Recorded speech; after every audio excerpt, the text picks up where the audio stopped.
Glad to have you back. It's Daybreak. Now let's take a look at the headlines making the papers from around the world this morning. We begin with our sister publication as usual this day, leading with the Omicron COVID-19 variant.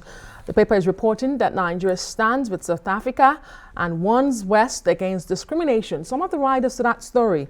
The African Development Bank president says Africa should not be penalized for new strain. Also wants vaccine manufacturing accelerated in continent. Meanwhile, the Central Bank Governor of Nigeria, Godwin Emefiele, and the organized private sector are seeking proactive action, just as President Cyril Ramaphosa of South Africa is urging countries to reverse travel ban.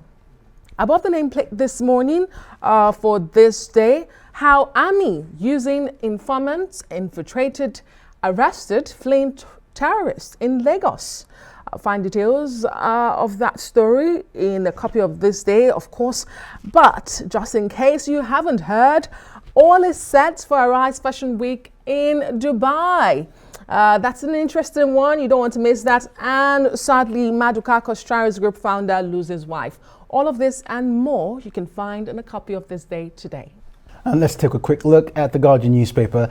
Omicron, return of travel bans, dampen oil future air travel.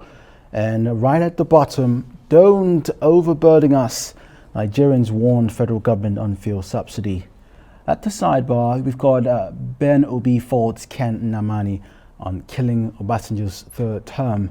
There's more in the Guardian. Gunmen storm Jos Correctional Center. And finally, South Africa tourism industry thrown into chaos over the Omicron variant. The Nation this morning, the main headline, troops take over Plateau Custodial Centre after attack, gunmen trapped in facility, situation under control, says the NCS. Also, Omicron COVID-19 variant triggers global alert. More countries record cases, reintroduce travel bans. World Bank OK's $5.8 billion vaccine cash for Nigeria and others. Also, security strengthened in the southwest over terror alert. The Nation wins CITN Outstanding Print Media Award, and also 5 INEC commissioners are to retire December the 5th, which is Sunday. Well, let's take a look at the foreign papers, beginning with The Independent. Amid fears of Omicron variant, no need to change plans for Christmas, says Health Secretary Javid. And that's the front page for The Independent. And Daily Express here, vaccine makers, we can defeat Omicron variant.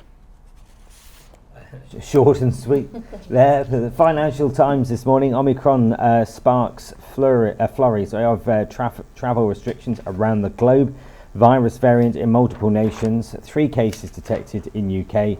The World Health Organization calls for balance. And also half of this year's blockbuster IPOs are underwater despite broad stock rally. That's the Financial Times. The I newspaper says that face masks in schools to restrict Omicron. Well, let's bring in Emmanuel Bello for the press review this morning. Emmanuel, great to see you. It's the start of the new week, as I like to say, and the papers are bustling with stories. Most of them leading with, of course, the Omicron coronavirus variant sending a chill throughout the world. And most of those countries are responding very hastily, as we are hearing from scientists now. But this day is reporting Nigeria's stand at the moment, says Nigeria is with South Africa and also warning the West against discrimination. Emmanuel Bello, do you think that statement is strong enough? Nigeria is also going to receive South African president today on a working visit. Should they go ahead with accepting the arrival of the president? And what sort of statement, would that be a stronger statement to the West to say, we truly stand with South Africa, the president is coming and we're taking him?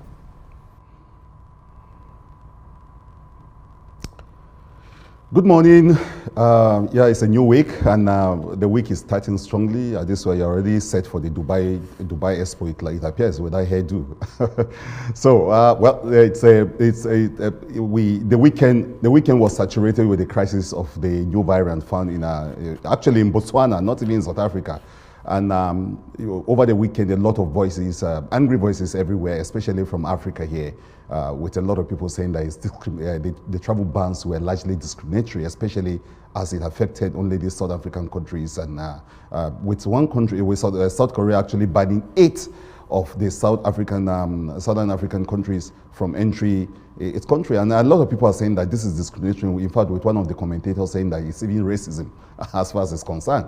And that the big issues here will not be the issues of banning or shutting out Africa, shutting out places, but that the world should actually show the same kind of empathy it showed when this disease first came out from Wuhan in China, which is supporting countries with vaccines and ensuring that there's some form of that justice in vaccine distribution around the world, and that shutting out Africa is not the main thing. And Nigeria, with what these days is reporting, is taking that lead of saying that, look, we're standing with one of our own, and no better, stronger statement than that, than allowing the president and his entourage of South Africa into the country today. Well, the views are divided. There are papers reporting that some other experts are saying that, look, don't allow them in. Some said, look, if you can verify that they are okay after some testing, get them in, let them come in. So it's almost like it's gone into diplomacy now, it's gone into politics, but at the heart of it, at the center of these issues, are the issues of how to confront this new variant. Experts already saying that they can deal with it, and of course with the issues around people saying don't shut out Africa, don't cause all this confusion in the polity, and ensure that you support Africa. In fact, someone saying that if COVID had come out of Africa, probably no one would be talking of vaccines and all of that. So a lot of people are seeing all sorts of things in this, with patriotic voices coming from Africa and say, don't shut anybody out. Nigeria trying to give a showing that, look, we're in support of one of our own, and that we're going to allow the South African president to come into the country, and that's a very strong statement. Yes, this one is a very fine way of telling the rest of the world that we're standing with our South African brothers, and we're in this together. I just hope that the South Africans themselves will see this gesture, and in the past we've had all sort of kind of relationship with South Africa.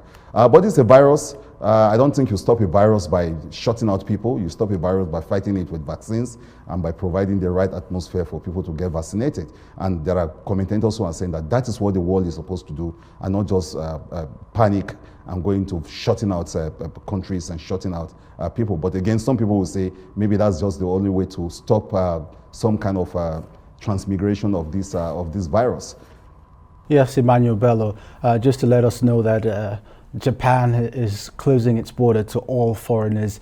Israel has also joined that list, saying everyone stay out. But we're not going to look at that. In the Guardian newspaper, of course, the bold headline there is on Omicron, return of travel bans. But I want us to focus on this headline. It says, gunmen storm Jos Correctional Center. Emmanuel, another attack on a correctional facility. We've touched on this issue in the past before, this time in Plateau State.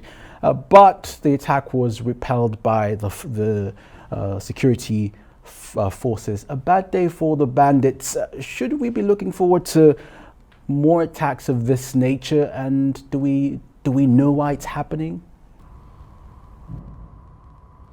No, the last time we discussed this here, you remember, we were saying that, look, those occurrences should be able to help the authorities to know how to nip this, how to stop this, using technology, using security, whatever they want to use around those jail houses, prisons. They should be able to do something about it. And I think maybe someone was listening to be proactive. We say that, look, whether I like it or not, these places are vulnerable. People working from the inside and their collaborators from the outside will always want to pull this kind of stunt. There'll be movies around this kind of issues. And but I think in the Jos example, either those guys were amateurs or there was proactiveness on the part of the security forces or whatever it is. It was nipped in the bud and it was a good story. At least those people were trapped in there and the troops have taken over the place. We didn't have the sort of stories that we had this year of jailbreaks and prisoners getting out and becoming a problem to society. So yes, there's some form of proactiveness here, and it's the sort of thing we say that, look, since these jailhouses or prisons are actually vulnerable and they are prone to attack, this is what to do. You are one step ahead of the bad guys. So it's not just for the jailhouses, but for everywhere that the security forces should be one step ahead to know, okay, well, these are vulnerable places. These are places that will experience this kind of attacks, and that we have to think along stopping them before they happen. So the just example is one that I think we pray it doesn't happen again, but it's a good one for the good guys. Emmanuel, I'm just going to return back to the Omicron story, but in fairness, it's on most of the papers anyway. And one thing I want to talk about is vaccine hesitancy, because I believe that we're going to see a lot more of this going on now, because we're hearing from all the world leaders and vice presidents, Kamala Harris at the weekend and Dr. Anthony Fauci, all saying get vaccinated, get vaccinated, get vaccinated. But those people that are unsure about having the vaccine yet would go, well, you don't know if this new variant, if the vaccine will work with it. Plus, at the end of the day, even if I'm vaccinated, I still can't travel. They're bringing in travel restrictions. What is the point in having a vaccination? So do you think all of these countries that are bringing in bans and at the same time they're contradicting themselves by saying, oh, it's different this time, we have vaccines we didn't have last year. So the advice is so contradictory. Do you think they're actually making a problem for those, rather than convincing those that should have the vaccine, they're actually persuading them to basically, keep their decision and not have it in the first place?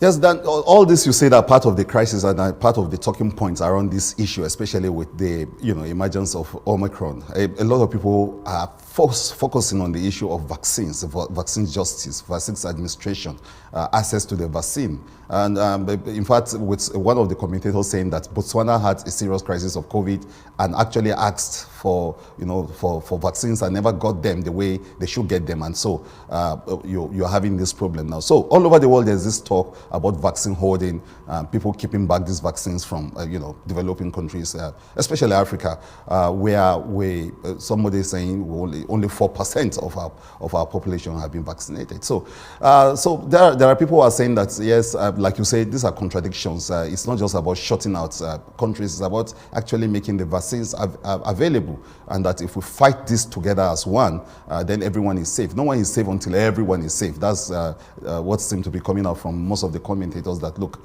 it's not about shutting out one place. It's one part of the world has this problem. Every part of the world should be worried about it. So it should call for greater effort on the part of the powers that be, that all of us should be in this together, and that it's not a case of shutting out a continent practically, or some countries, but working together in synergy with those countries to see how we can make vaccines more available.